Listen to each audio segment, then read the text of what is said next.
Hi guys, I'm Steve Cochran. This is my dad, Greg Cochran. We are with Gregory M. Cochran Insurance, and today we're going to talk to you about HSA accounts. You know, through the history of medical care, the insurance companies have tried to come up with different ideas, different things as times have changed. Right now, the cost of medical insurance is skyrocketing. It has obviously become a national problem. And in an effort to try to find something that was affordable and still provided care to people, one of the ideas that has been come up with is called an HSA. So to try to explain it to you in the most simple way, we're going to break it down into three sections. First, what is an HSA account? Second, why should you choose an HSA account if it's right for you? And third, are the workings of an HSA account, kind of the ins and the outs, some of the rules and regulations. So, great. Let's get started. What is an HSA? HSA stands for Health Savings Account. Now, a health savings account is a personal savings account with tax-free money that can be used to pay for your medical expenses on a tax-free basis. It's pretty neat if you think about it. If you fall in the 30% tax bracket, let's say, you have $1,000 medical expenses, well, you save $300 on your medical expenses because of the tax savings, okay? So that's one of the main benefits of an HSA. Another benefit is the lower premiums, okay? Now, just to go over this briefly, HSA has two parts. First, it has a qualified high deductible health plan. These are the plans that you're used to, that you've grown up with. It has your deductible and your co-insurance. Two things that make this different is that it's qualified, because it has to be qualified by the government. Has some rules and regulations that the insurance companies have to abide by in order to receive the tax benefits. And the second thing is it's a high deductible health plan. So it's a lower premium, it's a higher deductible. And the second part is, of course, the HSA. The HSA is the health savings account. It's your personal account that can be used to pay for your medical expenses. In conjunction, the two of them are what are becoming more and more common for groups to use and individuals to save on medical expenses. Why an HSA? The other day I was cleaning out my cupboard and I found an old rate sheet. This is a little bit telling of how long I've been in the business. The rate sheet was from 1993.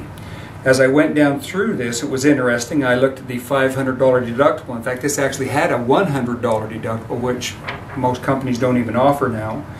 But a $500 deductible, which is very common in the insurance industry, with maternity and with the drug card, the rate for family coverage was $232 per month.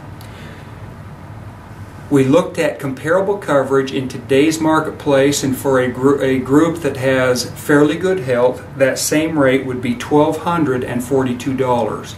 So that is why we have an HSA. If we take that $1,242 for a $500 plan, traditional plan, and we look at an HSA, I was comparing this I looked up the rates for a $2,000 HSA in the same situation for the same group. And so for a $2,000 qualified, high deductible health plan, the rate for that was $947. That turns out to be a 36% difference in premium. And what we're really doing with that, this doesn't have office visits, it doesn't have the upfront drug card, it doesn't have a lot of those things that we've come to expect and gotten used to. But what it does have is a fairly substantial savings. It turns out to be $296 a month savings. Okay, that's what we're saving every month just on our premium.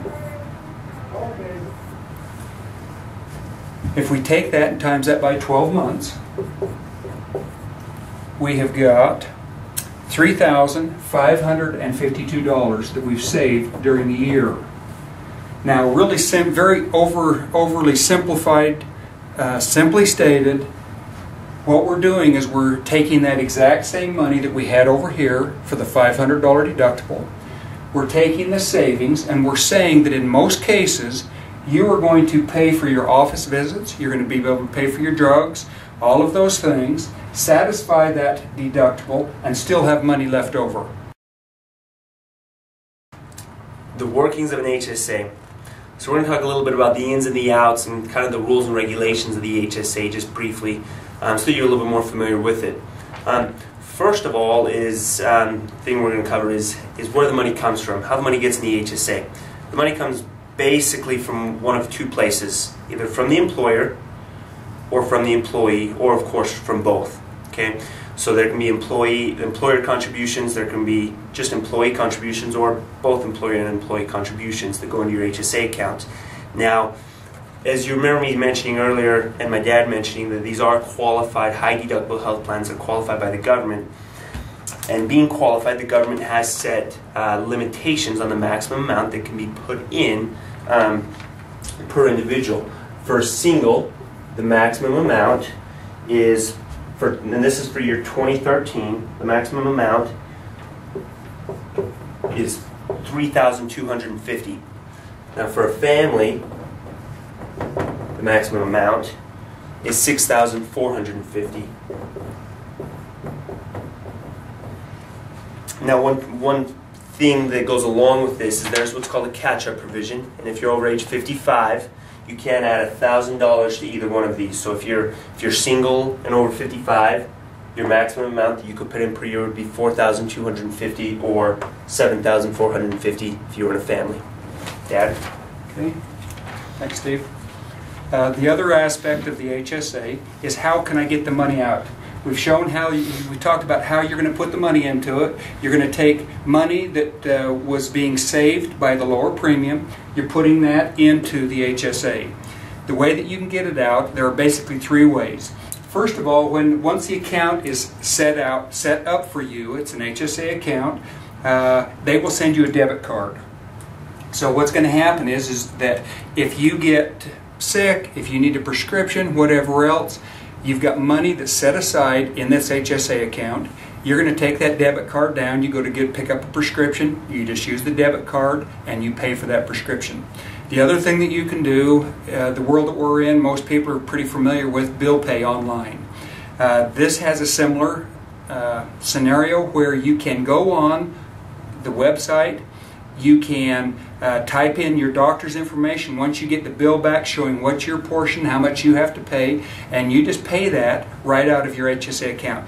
The other thing that could happen is that if you were on vacation, maybe you were back east, you were someplace, you didn't have your debit card, if you incurred medical expenses, you could actually pay for those out of your pocket. When you got back into town, you could go ahead and you could get online. You could reimburse yourself as long as you keep records to document where that money, what that money was spent for. You can reimburse yourself with those same tax-free dollars.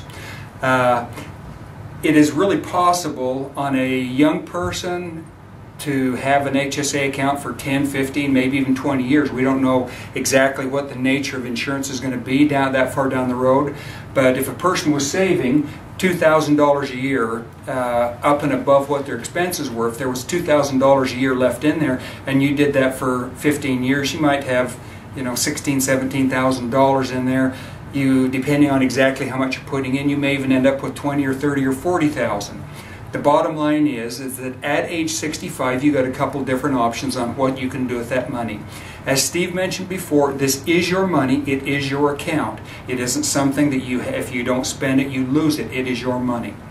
When you turn 65, you can actually take the money out of that, just like an IRA. It would be treated as an IRA. It would be taxed as ordinary income in the year received. The other option you have is that you can go ahead and pay for your medical expenses. Once you get on Medicare, you can pay for all of those medical expenses that are qualified with tax-free dollars. For me, that seems to make the most sense, because if I take the money out as an IRA, then it is taxed.